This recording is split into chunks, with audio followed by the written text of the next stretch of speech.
Now, how big is this world compared to Arkham City? Arkham Origins is a much bigger world than what we saw in Arkham City.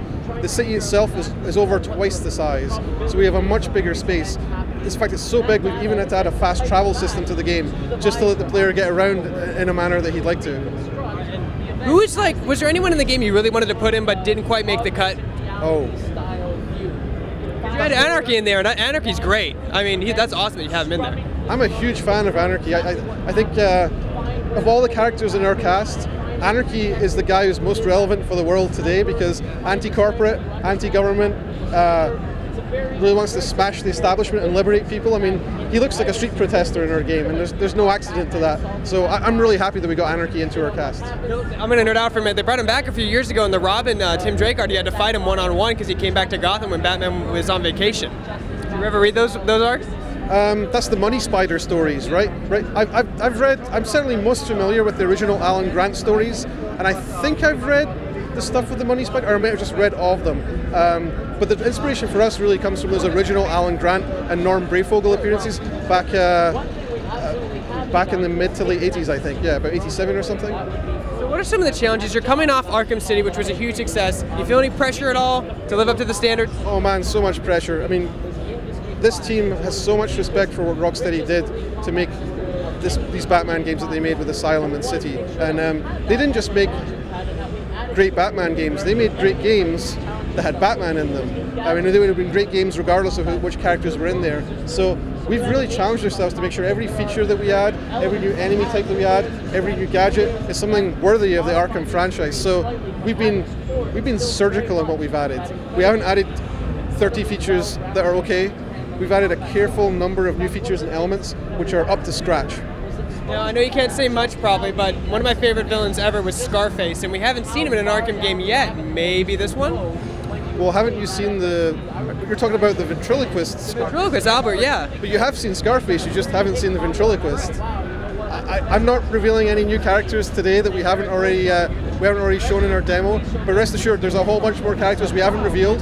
This is the first time we're showing the game to the public here at E3, so we have a whole campaign of character reveals. We want to give each of these guys some breathing space as we establish each of them and show just how lethal they are. So if you keep watching, maybe you won't be disappointed. Again, what are you looking forward to most about people getting their hands on with Batman Arkham Origins? We have a number of really cool surprises in our story.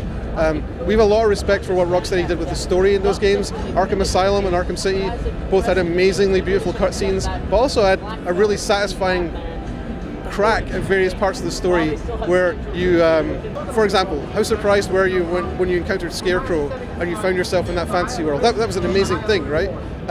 How much did you like the ending of Arkham City?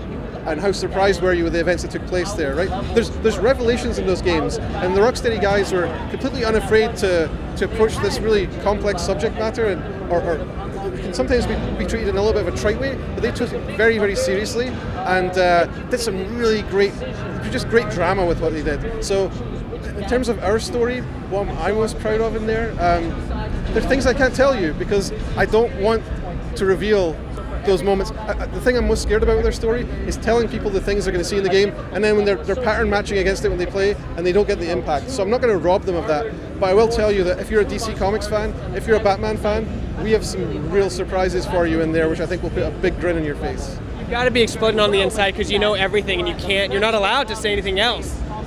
I am, but I also don't want to. It's like telling you what you're getting for Christmas. Why would I do that? Then suddenly the present's less interesting. And the last question is, Alfred, you just confirmed Alfred will be in the game. Now, what's it going to be his take on Bruce as being Batman for 2 years? Is he optimistic about it? Is he pessimistic about it? Does he like him being Batman or not at this point? Well, Alfred really cares about Batman, or as he would call him, Bruce, I guess. So Alfred really cares about Bruce a lot, and he supports him completely. But in our story, because we are in this prequel setting where we have this raw Batman, we have this younger Batman who's a little bit cocky, and I think doesn't really understand what position he's putting himself in, especially with the assassins coming to town tonight. Alfred proves that he doesn't really understand why Bruce does this. In fact, he suggests early on in the story that Bruce just stays home, and why would he go out and put himself in jeopardy? But through the events that take place, Alfred gets to understand exactly why Bruce does what he does. And there's a real, first of all, I guess there's some bruising between the two of them because they don't get it. They're not seeing things eye to eye. But by the end of the story, there's a strong coming together of those characters. As in many parts of our story, the pieces of the puzzle of Batman's world start to come together in a more familiar place. And I think that's also one of the parts I'm most proud of in the game, but that's a pattern that you'll see across character designs, across relationships, across characters earning their place in Batman's world. We'll be able to play Batman Arkham Origins. You'll be able to play Batman Arkham Origins on October 25th worldwide. You'll be able to play it on PS3, Xbox 360, Wii U, and PC. You'll also be able to play Batman Arkham Origins Blackgate on the 3DS and the PlayStation Vita on the same day.